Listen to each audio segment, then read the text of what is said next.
সাতক্ষীরা বাঁশঘাটা দাখিল মাদ্রাসার সামনে পার্শ্ববর্তী রাস্তার ধারে দাঁড়িয়ে একটা বিষয়ে আমি আলোচনায় আনতে চাচ্ছি যে সেজদার ব্যাপারে অনেক প্রশ্ন অনেকেই করে। সেক্ষেত্রে আদম যখন বেহেশতের ভিতরে আল্লাহ রাব্বুল আলামিন সৃষ্টি করে তাকে রাখলো, তো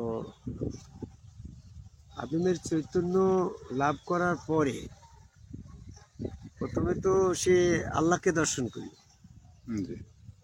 আল্লাহকে দর্শন করার পরে তো সে তো আল্লাহকে সেজদা দিল। তো সেই সেজদাটা কোন রূপে কিভাবে দিল আমাদের জানা জিজ্ঞাসাটা এরকম। তো সেক্ষেত্রে দেখা যাচ্ছে যে সেজদার বিধান পরিবর্তন হচ্ছে না। তো দেখা গেল কি, আদমের সেজদার যে বিধান ছিল সেটা সূরা আরাফের 29 নম্বর আয়াতে বলল, প্রত্যেক সেজদায় তোমার স্বরূপ প্রতিষ্ঠিত করো। তো তাহলে প্রথম সেজদা যদি আল্লাহ পাকের সে দিয়ে থাকে, সে তো সৃষ্টি, সে তো স্রষ্টা না। ফেরেশতারা আদমকে সেজদা দিল, কিন্তু আদম তো তার স্রষ্টাকে সেজদা দিয়েছে, তখন কোন সুরতে দিয়েছে? এটা আমাদের অনেকেই প্রশ্ন করে। তো সেখানে সূরা আরাফের 29 নম্বর আয়াতে যখন বলা হইল যে ওয়াকিমু ওয়াজুহাকুম ইনদা কুল্লি মাসজিদে, প্রত্যেক সেজদায় তোমার স্বরূপ প্রতিষ্ঠিত করো, তাহলে আদম সেখানে আদম স্বরূপে আল্লাহকে সেজদা দিছে। অর্থাৎ আল্লাহর স্বরূপ আর আদম স্বরূপ দুইটা একই ছিল।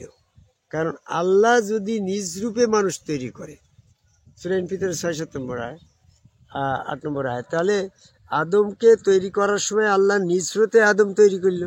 আর আদম তৈরি চৈতন্য পাওয়ার পরে সে তার আল্লাহকে সামনে দেখলো, সে তো আদম স্রোতেই। তাহলে আদম স্রোতে আল্লাহকে সামনে পেল, আদম আল্লাহকে সেজদা করলো। তাহলে আমরা যেটা বলছি আদম সেজদা, এটা হচ্ছে ফেরেশতাদের সাথে সংশ্লিষ্ট। আমাদের মানুষের সাথে আদম কাবায় আল্লাহকে সেজদার বিষয়টা সংশ্লিষ্ট না, এমন কথাটা এই যুক্তিতে খণ্ডন করি যে আদম কাবায় আল্লাহকে সেজদার বিষয়টা যদি নবীদের সাথে সংশ্লিষ্ট থাকে, তাহলে পরে আমাদের সাধারণ মানুষের সাথে এই সেজদা সাথে সম্পর্ক থাকে। তো সেক্ষেত্রে আদমের ক্ষেত্রে আমরা রিসার্চ করে দেখলাম আদম তার স্বরূপে আল্লাহকে সেজদা করছে। তাহলে আদমও আছে, আদম স্বরূপে সেজদা সংশ্লিষ্ট আল্লাহকে সেজদা। এরকমভাবে মুসা আলাইহিস সালাম তুর পাহাড়ে যখন আল্লাহর সঙ্গে এসে বলল যে হে মুসা তুমি জুতা খোলো, সেটা তার 12 নম্বর আয়াত। তো তাহলে এখানে তো স্বয়ং আল্লাহ পাক আদম আলাইহিস সালামের সামনে বেহেশতের ভিতরে যেমন উদয় হইল, সেখানে আল্লাহ পাককে দর্শন করে যখন আদম সুরতে আল্লাহকে সেজদা করলো, তো ঠিক মুসা আলাইহিস সালামের কাছে যখন আল্লাহ তুর পাহাড়ে এসে বলল হে মুসা তুমি জুতা খোলো, আমি তোমার রব, তো তখনও তো ওখানে মুসা আলাইহিস সালাম তার রবকে সেজদা করছিল। তো সেটা কোন রূপে করছিল?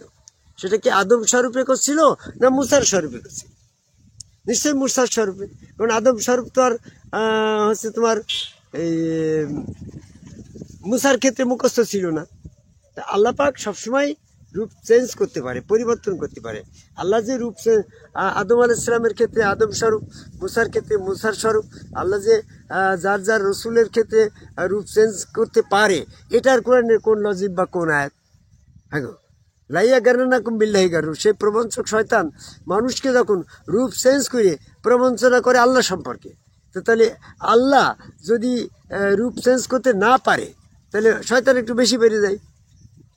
আল্লাহ সম্পর্কে রূপ পরিবর্তন করে যখন শয়তান মানুষকে ধোঁকা দিতে পারে, সূরা লুকমানের 33 নম্বর আয়াত, তাহলে ওই লজিকেই যুক্তিতে আসে যে নিশ্চয় আল্লাহ ওটা পারে।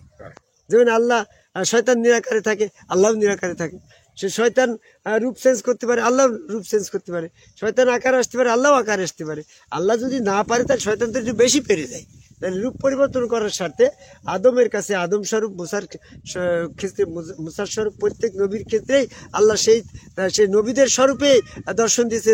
প্রত্যেক নবী তার স্বরূপে সেজদা করছে। সূরা আরাফের 29 নম্বর আয়াত লজিক অনুসারে আসে। তো তাহলে দেখা যাচ্ছে নবীদের ক্ষেত্রে এই আদম সেজদা সংশ্লিষ্ট, প্রত্যেক নবী আদম সেজদার সাথে স্বরূপের সেজদার সাথে সংশ্লিষ্ট, মানে তারা আদম সেজদার সাথে সংশ্লিষ্ট। কথাটা এমনটা আসে তো। তো ঠিক সূরা নজমের 6 নম্বর আয়াতে নবী মুহাম্মদ সাল্লাল্লাহু আলাইহি ওয়াসাল্লামের সামনে যখন আল্লাহ রাব্বুল আলামিন স্বরূপে উদয় হইল, তখন তো তার রবের সাথে কথা হইল। তো সূরা নজমের ভিতরে আসছে যে তিনি যাকে দেখেছিলেন সিদরাতুল মুনতাহার কাছে ওই একবার দেখেছি। তাহলে সিদরাতুল মুনতাহার কাছেই তো আল্লাহকে দেখছিল। তাহলে সেই আল্লাহ ওখানে কোন স্বরূপে ছিল? আদমের ক্ষেত্রে আদম স্বরূপ, মুসার ক্ষেত্রে মুসার স্বরূপ, এবং মোহাম্মদ সাল্লাল্লাহু আলাইহি ওয়াসাল্লামের ক্ষেত্রে মোহাম্মদ সাল্লাল্লাহু আলাইহি ওয়াসাল্লামের স্বরূপে দণ্ডায়মান হইল আল্লাহ। তখন মোহাম্মদ সাল্লাল্লাহু আলাইহি ওয়াসাল্লাম নিজের স্বরূপে আল্লাহকে সেজদা দিলেন। তাহলে প্রত্যেক নবী আদম সেজদার সাথে সংশ্লিষ্ট। অনেকেই মুসার আল্লাহ দর্শন সম্পর্কে এমনটা বলে যে মুসার সাথে আল্লাহ যখন কথা বলে তুর পাহাড়ে, তখন পর্দা ছিল। সূরার 51 নম্বর আয়াতে বলছে আল্লাহ মানুষের সাথে পর্দা রেখে কথা বলে, হেজাব রেখে কথা বলে। এখানে হেজাব শব্দ আসছে, আরবিতে কিন্তু হেজাব, কিন্তু বাংলাতে অনেকেই পর্দা শব্দ করে। পর্দা শব্দটা হবে তখন যখন দুই ব্যক্তির মাঝে হেজাব শব্দ আসবে, তখন দুই ব্যক্তির মাঝে পর্দা আসতে পারে। কিন্তু হেজাব শব্দটা যখন আল্লাহ এবং বান্দার মাঝে আসবে, তখন এটার পর্দা অর্থ করা যাবে না। পর্দা অর্থ করলে পারে আল্লাহকে ঢেকে ফেলা হয়। আল্লাহকে তো ঢেকে ফেলা সম্ভব না। সৃষ্টি কখনো স্রষ্টাকে ঢেকে ফেলতে পারে না। কাজে সৃষ্টি তো, পর্দাটা তো সৃষ্ট বস্তু, আর আল্লাহ তো স্রষ্টা। কাজে পর্দা দিয়ে আল্লাহকে ঢেকে রাখা যাবে না, বরং এখানে আসবে হেজাব মানে ছদ্মবেশ। আল্লাপাক মানব রূপের ছদ্মবেশ ধরে, স্বরূপে নবীদের স্বরূপে ছদ্মবেশ ধরে তখন দেখাতেছিল। এই জন্য মুসা তার স্বরূপে আল্লাহ দর্শন করছিল। অনেকেই বলে যে মুসা আল্লাহকে দেখেছে, তার দলিল কি? সূরা সেজদার 23 নম্বর আয়াত দেখো, এখানে বলছে আমি মুসাকে যে পদ্ধতিতে কিতাব দিয়েছি সেই পদ্ধতিতে তার সাক্ষাৎও দিয়েছি, অতএব মুসার সাক্ষাতের ব্যাপারে তোমরা সন্দেহ করো না। তাহলে এই আয়াতে সন্দেহ করতে না করছে, তার মানে পজিটিভলি সেটা দেখেছে আল্লাহকে। তাহলে তা যদি হয় সূরা আরাফের 143 নম্বর আয়াতে যে বলল মুসা আল্লাহকে দেখতে চাইলেও আল্লাহ তখন বলল লান তারানি, হে মুসা তুমি আমাকে দেখতে পাবে না। তাহলে এক আয়াত আর এক আয়াতের পরিপন্থী হয়ে গেল যে মুসার কাছে আল্লাহ যখন এসে বলল তুমি জুতা খোলো, তাহলে আল্লাহ প্রথম বক্তা। আর এই আয়াতে দেখা যাচ্ছে যে মুসা যখন আল্লাহকে দেখতে চাইল, তাহলে মুসা তো প্রথম বক্তা হয়ে যায় আর আল্লাহ দ্বিতীয় বক্তা হয়ে যায়। তো কাজেই এই সূরা আরাফের 143 নম্বর আয়াতের যে প্রেক্ষাপটটা ছিল, এটা হচ্ছে মুসা আল্লাহ রাব্বুল আলামিনের তাজাল্লিময় রূপ দেখতে চাইছিল।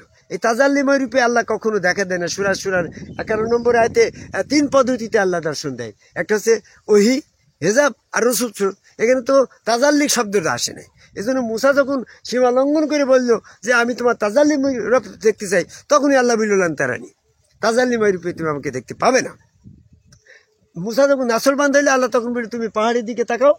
আল্লাহ তখন তাজাল্লিময় রূপে পাহাড়ে অবতরণ করলো, পাহাড় চূর্ণ বিচ্ছিন্ন হয়ে গেল, মুসা জ্ঞান হারাইল। এটা তাজাল্লিময় রূপে আল্লাহ দর্শন করা সম্ভব নয়। তাজাল্লিময় রূপ কেউ সহ্য করতে পারবে না। এই জন্য আল্লাহ পাক রসুল স্রোতের ছদ্মবেশ ধরে বান্দার সাথে দর্শন দেয়। এই জন্য আমাদের আজকের টপিক ছিল যে আমরা যারা আদম কাবায় সেজদা করে আদম কাবায় সেজদা করে একজন সম্মুখ রসুলের কাছে বায়াত গ্রহণ করি, সেখানে আদম সেজদার মাধ্যমে সত্য তত্ত্ব সঠিক পথটাকে বের করে শোডাউন করতে যাচ্ছি, তখন তারা বলছে এই সেজদার সাথে মানুষের কোনো সম্পর্ক ছিল না, এই সেজদার সাথে নবীদের কোনো সম্পর্ক ছিল না। তারা যুক্তি লঙ্ঘন করলাম। এই যুক্তিতে যে আদম যখন স্বরূপের সেজদা করছে, তাহলে আদমও তার স্বরূপ সেজদার সাথে সংশ্লিষ্ট। প্রত্যেক নবী যখন স্বরূপের মাধ্যমে আল্লাহকে সেজদা করছে, তাহলে নবীগণও এই আদম সেজদার সাথে সংশ্লিষ্ট ছিল। তাই প্রত্যেক মানুষকেই আমাদের আদম কাবাই সেজদার সাথে সংশ্লিষ্ট না হওয়া পর্যন্ত শয়তান থেকে মুক্ত হওয়া যাবে না। আর শয়তান থেকে মুক্ত না হয়ে যারা আদম সেজদা না করি সেদিন মৃত্যুবরণ করবে। আল্লাহ পাক ইয়ামি 105 সাক্ষী নীলা সুজাদান সূরা কালামের 42-43 নম্বর আয়াতে বলছে সেদিন তারা সক্ষম হবে না যারা দুনিয়াতে এই আদম আকৃতিতে আল্লাহর পায়ে সেজদা না করেছে। তো আমরা প্রত্যেক মানুষকে আদম কাবাই আল্লাহকে সেজদার পথে আসার আহ্বান করি। সাতক্ষীরা শহরের সংলগ্ন পার্শ্ববর্তী জায়গা থেকে বেলতা বাঁশঘাট বা- বাঁশঘাটা বাঁশঘাটা এই স্থানে দাঁড়িয়ে পৃথিবীর সকল মানুষকে আদম কাবাই আল্লাহকে সেজদার সংশ্লিষ্টতা নবীদের সাথে ছিল, আদমের সাথে ছিল, এটার জ্ঞান এই দিকে আসার আহ্বান করে আমার কথা শেষ করি। জয় গুরু।